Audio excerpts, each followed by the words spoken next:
حضرت عثمان بن عفان رضی اللہ تعالیٰ عنہ کی چوتھی سعادت میں تھے جس وقت اسے کل کھوٹ کر دنیا سے رخصت ہوا. اللہ اکبر. وہ نثار ثانی کو چھوڑ کے چل کرتی ہے. اللہ اکبر. ارشاد فرمایا نبی کریم صلی اللہ علیہ وسلم نے فرمایا عثمان اللہ اکبر اگر میری 40 بیٹی ہوتی. ایک روایت میں آتا ہے 40 بیٹی آپ نے فرمایا. دوسری روایت میں آتا ہے آپ نے 100 بیٹیاں فرمائی. تیسری روایت میں آتا ہے آپ نے 200 بیٹیاں فرمائی. فرمایا اگر میری 40 یا 100 یا 200 بیٹیاں ہوتی میں عثمان تجھ میں اتنا راضی ہو ایک کی بات دوسری ساری کی ساری جگہ سامنے دے دیتا.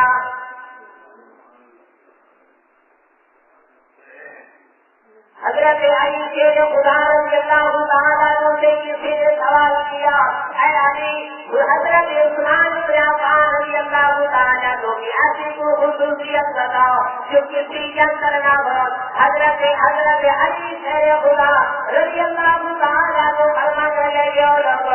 کس شخص کے بارے میں کس کی خصوصیت کو پوچھنا چاہتے ہو. اللہ اکبر. اس کی وہ خصوصیت ہے کہ ضرور ہے جس کا لقب جس کو آسمان کے فرشتے بھی ضرور ہے کے لقب سے بلایا کرتے ہیں. فرمایا حضرت آدم علیہ السلام سے لے کر حضرت عیسیٰ روح اللہ تک کسی نبی کی 2 بیٹی ہیں کسی صحابی کے گھر میں نہیں گئی. یہ صرف شہادت ملی ہے تو حضرت عثمان بن عفان رضی اللہ تعالیٰ عنہ کو ملی ہے.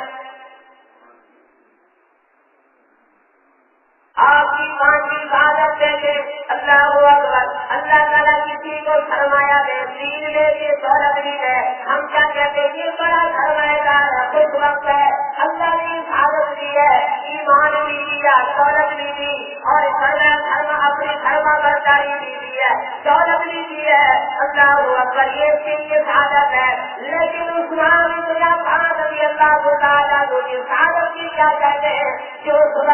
جس وقت کوئی فیکٹری نہیں تھی جس وقت کوئی کارخانے نہیں تھے جس وقت کوئی میلے نہیں تھی اس وقت بھی آپ کے بعد 3 آدمی کام کیا کرتے تھے. حضرت عثمان بن عفان رضی اللہ تعالیٰ عنہ کی کھلی سعادت ہے. اللہ اکبر. اللہ کسی کو مال دے اور وہ اللہ کے راستے میں خرچ کرے ہم کیا کہتے ہیں یہ بڑا سخی آدمی ہے. اللہ کے راستے میں خرچ کرتا ہے اللہ والوں پر خرچ کرتا ہے وسائل و مدارس کے اوپر خرچ کیا کرتا ہے ہم کیا کہتے ہیں یہ بڑا سخی آدمی ہے. اللہ اکبر. حضرت عثمان بن عفان رضی اللہ تعالیٰ عنہ کی سعادت کی کیا کہتے ہیں. اللہ اکبر. جس نے اتنی سعادتیں اتنی صحابتیں کی حضرت تبوک میں اللہ اکبر وہ گھر بھر کے سامان کے لیے گھوڑے بھی دیے سامان بھی دیے مجاہدین کی کثرت سارا سامان سب کچھ بھی ہے. اللہ اکبر. حتیٰ کی وجہ سے امام الانبیاء صلی اللہ علیہ وسلم جن پر کے اوپر تشریف پر ہے آپ کی تھوڑی مبارک سے ہم تناری سے بھری ہوئی ہے. آپ نے اس درہم کو اٹھایا کبھی ہاتھ میں اٹھاتے ہیں کبھی ہاتھ میں اٹھایا اور آسمان کی طرف دیکھا ہے اللہ میں آج عثمان سے راضی ہوں تو بھی عثمان سے راضی ہو جا. میں عثمان سے خوش ہوں تو بھی عثمان سے خوش ہو جا.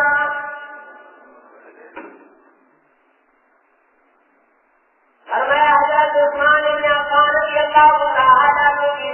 اپنی سعادت لے کے اللہ اکبر. اگر ہمارے اندر کوئی حیا والا ہو اپنی نظروں کو نیچے کر کے چلتا ہو ہم کیا کہتے ہیں یہ بڑا با حیا ہے. اللہ اکبر. لیکن عثمان بن عفان رضی اللہ تعالیٰ عنہ کی اس سعادت کی کیا کہتے ہیں جب وہ امام الانبیاء صلی اللہ علیہ وسلم کی محفل میں آتا ہے محبوب صلی اللہ علیہ وسلم کی پگڑی مبارک سے کپڑا بنا ہوا ہے جیسے عثمان بن عفان آئے حضرت اللہ کے حبیب صلی اللہ علیہ وسلم نے اپنی پگڑی کے اوپر کپڑا ڈال دیا نے سوال کیا پوچھنے والے نے پوچھا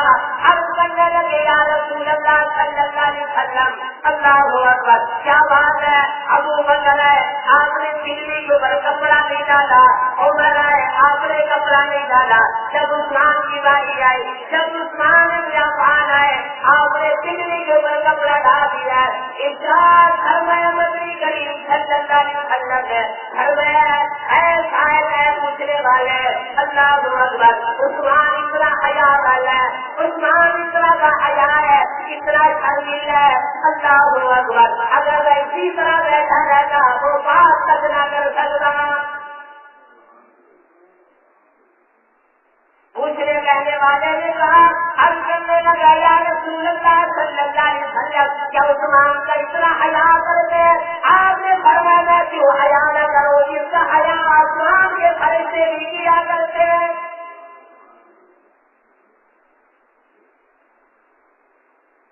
حضرت عثمان بن عفان رضی اللہ تعالیٰ عنہ کی آخری عبادت ہے کہ اللہ اکبر دنیا کے اندر بھی اللہ کے گھر کو بنائے مساجد کا کام کرائے ہم کیا کہتے ہیں بڑا خوش وقت ہے بڑا سعادت مند ہے اللہ نے سعادت کی ہے رکھی ہے یہ اللہ کے گھروں کا یہ کام کیا کرتا ہے مساجد کو بنایا کرتا ہے اللہ اکبر اسلام یہ سعادت بھی حضرت عثمان بن عفان رضی اللہ تعالیٰ عنہ کو ملی ہے آپ کی سعادت کی کیا کہتے ہیں اللہ اکبر جس پر صلی اللہ علیہ وسلم نبی لے آتے ہیں سب سے پہلی مسجد ہے مسجد خدا ہے جس کو محبوب صلی اللہ علیہ وسلم نے تعمیر فرمائی ہے اس مسجد کے اوپر سب سے زیادہ حق جو کیا حضرت عثمان بن عفان رضی اللہ تعالیٰ فرمایا آپ کی سعادتیں سب سے آپ کی ساری زندگی سعادت کے اندر گزری ہے اور نامی سعادت حضرت عثمان بن عفان رضی اللہ تعالیٰ عنہ کی دیکھیں ہمارا بچہ کو حافظ قرآن بنے ہم کتنا خوش ہوتے ہیں ہمارا بچہ حافظ قرآن بن گیا ہم کیا کہتے ہیں اس کے والدین بڑے خوش قسمت ہے بڑے خوش وقت ہے اللہ نے سعادت رکھی ہے ان کا بیٹا حافظ قرآن بنا